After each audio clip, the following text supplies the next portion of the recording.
Ya. Bagaimana sih pendapat Abah nih ya sebagai tokoh ulama Banten terkait kinerja Pak Presiden Jokowi selama menjabat 2 periode ini yang sebentar lagi akan lengser? Bagaimana penilaian dari Abah tentang kinerja beliau? Ya. Saya melihat yang kasat mata aja ya. Yang pertama saya tidak melihat satu bukti Pak Jokowi rakus, Yes. nepotisme, Betul. termasuk untuk keluarganya. Kalaupun ada tuh anaknya yang menjadi wali kota, itu kan sah-sah aja, objektif sepanjang Betul. memang syarat untuk jadi wali kota mencukupi syarat, siapapun dia.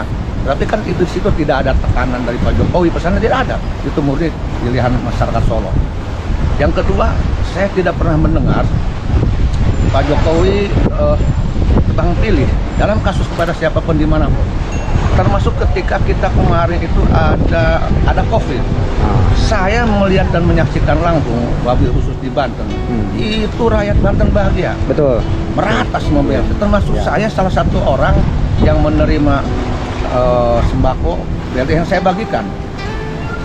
Ketika itu lewat Pak Kapolri, saya bagikan. Masyarakat sangat berbahagia dan menyambut dan sangat bersyukur masyarakat Banten, khusus di Cinangka, berterima kasih punya Presiden Pak Jokowi. Lalu siapa yang menjadikan Pak Jokowi? Ya saya aneh, di Banten nggak ada kok di daerah saya. Ya. Kalau bukan politisi atau oknum politisi yang memang ingin menjatuhkan Pak Jokowi. Jadi kalau ketika seseorang memang sudah ada kebencian, hasut kepada siapa bukan Pak Jokowi, apapun kinerja Pak Jokowi, jangankan yang kurang baik, yang bagus sekalipun tetap itu akan dicaci. Iya. Nauzubillah. Jadi jangan ada di Indonesia mental-mental punya. Gimana mau majunya, Bah ya, kalau kayak gitu terus, Bah ya? Ya, nggak bakal yang maju itu hanya kita ketika jalan ke depan. Nah, betul, Bah. Pertanyaan yang ketiga nih sangat menarik sekali nih wawancara dengan Abah nih. Yang ketiga, bagaimana pendapat Abah tentang oknum dai, Bah, yang mengaku ulama, tapi doyan mencaci pemerintahan? Saya kira ini sangat marak terjadi, Bah, ya. Apalagi momen-momen Maulud ini, kebanyakan dai-dai ini mencaci maki Umaro, Bah. Nah, menurut Abah seperti apa sih hubungan yang terbaik Umaro dan ulama, seharusnya seperti apa gitu, Bah? Begini ya, kalaupun ada oknum dai yang masih tega berani mencaci maki Umaro sekalipun Umaro bersalah, saya kira dia bukan tidak mengerti, hanya dia tidak mampu menjaga hati, dia tidak mampu membimbing rohani. Nggak usahlah kita memakai patokan berakhlak Rasulullah, minimal dia punya rasa malu. Apa nggak malu kepada mustaminya, pengikutnya, bahwa dia seorang mengerti ke agama, tapi seolah menghalalkan mencaci maki, menghalalkan menghujat, membenci? Apa nggak malu? Iya. Mestinya minimal dia malu. Janganlah kita memakai barometer Rasulullah masalah akhlaknya. Iya. Minimal punya rasa malu. Yang kemudian ditinjau dari sisi sholatnya, apa dia tidak malu bahwa orang yang sholat itu masih membenci? Padahal di dalam sholat di situ jelas, sholat adalah gambaran seorang hamba kepada Allah agar siapa mengerti siapa dirinya, agar siapa tahu bahwa dia itu doi, lemah, hina, sesat, Rabbi fili warhamni. Apa dia nggak malu dalam sholatnya? Bahwa sholat gambaran kekurangan, keburukan dirinya. Yang maha agung Allah. Berarti ketika kita merasa hina, sebenarnya dalam sholat kita merasa hina, rasa rendah, apakah pantas orang yang hina, yang rendah menghina dan merendahkan orang lain? Ini aja yang kemudian sangat buta mata ketika ada oknum dai, dia hanya karena nafsu politik, nafsu untuk merebut kekuasaan atau mendukung salah satu oknum yang ingin berkuasa, yang punya ambisi kekuasaan. Dia bela dengan menjual ayat. Kalau mencekurang Banten geus kaberangan, kalau kesiangan, geus dipakai di Banten begitu. Iya. Oh kaisir. Nah, itu boga banget kalau kata orang Bandung. Nah, itu dia harus mengkaji lagi. Apakah di dalam dakwahnya dia berpikir dan bertasawuf atau hanya berpikir tanpa tasawuf? Nah, ketika seorang dai hanya berpikir tanpa bertasawuf, mohon maaf, menurut saya jangan dulu manggung. Betul. Lebih jangan dulu manggung. Apalagi kalau manggungnya di Banten, mohon maaf, mendingan pulang. Banten tidak akan menerima dai yang seperti itu. Dan jangan ada di Indonesia orang seperti itu. Menarik.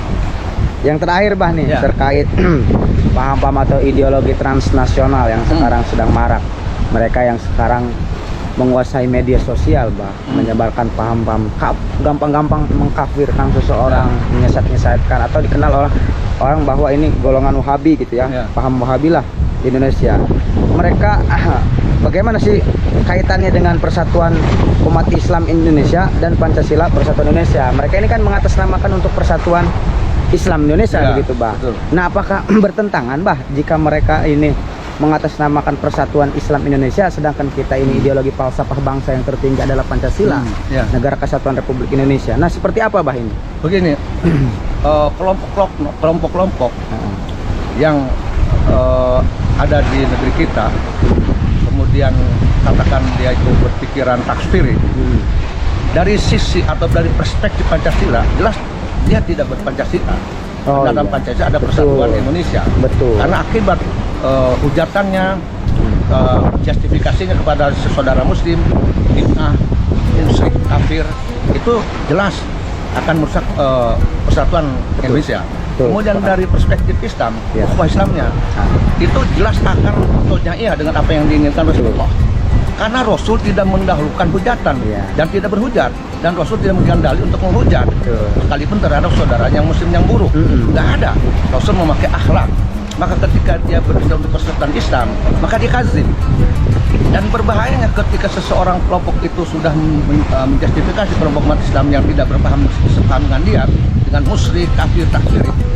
Biasanya orang harap psikologi, orang yang kalau sudah berkeyakinan seseorang musyrik dan kafir, itu akan menimbulkan radikalisme, arogansi, yang dimana jika dia punya kesempatan, apa yang dilakukan oleh orang yang dianggap musyrik, takfir, bid'ah itu akan melakukan kekerasan, penghancuran makom-makom wali yang dianggap musyrik. Betul. Bisa juga majlis-majlis yang dianggap kalau dia majlis untuk membawa kesesatan menurut dia. Ini akan menimbulkan arogansi, radikalisme. Yang saya dengar dalam salah satu berita di YouTube, bahkan pemerintah Saudi Arabia sekarang ini sudah menangkap tokoh-tokoh oknum-oknum Wahabi, di mana menurut pemerintah Saudi Arabia, kalau tidak salah, kalau tidak saya luruskan ya, kalau salah ini saya luruskan. Takutnya itu kok bahwa pemerintah Saudi Arabia yang sekarang ini menangkap tokoh Wahabi Salafi takfiri yang menghancurkan makom-makom Islam, yang itu sudah radikal, menghambat kemajuan di Saudi Arabia. Betul.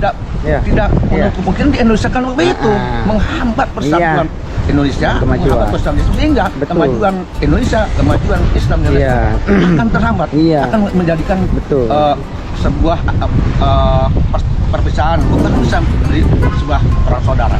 Jangan ada di Indonesia. Wahabi takfir yang ada. Iya, yang lucunya lagi kemarin saya juga nonton berita, Bah. Di Arab itu sekarang udah dibuka bioskop, Bah. Berarti mereka ini sangat ketinggalan banget, Bah ya. Betul sekali. Lucu tuh kan, Bah ya. Betul sekali. Oke. Ada lagi, Bah, terakhir lah pesan Abah untuk masyarakat Indonesia. Ada nggak kira-kira strategi Abah untuk menghadapi konstelasi politik?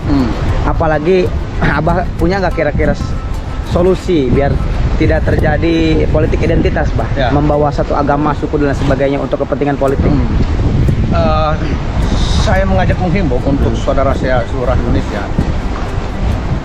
berpikirlah dewasa, bangunlah rohani kita, tafakuri apa makna persatuan Indonesia, syukuri menjadi warga negara Indonesia dan syukuri punya negara Indonesia. Kemudian cobalah kita, orang bilang move on, cobalah kita berpikir maju dan hati yang maju, agar kita jadi orang yang bermanfaat Indonesia dengan cara tidak menghujat, tidak mencaci maki yang kita anggap buruk, tapi kita bijaksana, kita ajak ngobrol, kita bicara, luruskan dengan cara yang baik. Yang kemudian cobalah kita punya rasa malu. Kita jangan hanya pandai mencaci maki, menimbang perdebatan, adu domba, tanpa kita sendiri punya karya di negara Indonesia ini. Benar. Pak Jokowi walau bagaimanapun, bagi orang yang sehat, yang normal, yang jujur, harus diakui. Bagaimanapun beliau punya karya. Sudah berapa tahun jadi presiden, rasa manfaatnya ada dari beberapa juta rakyat Indonesia. Dibandingkan mereka yang hanya menghujat, keluar-keluar, mana jasa mereka?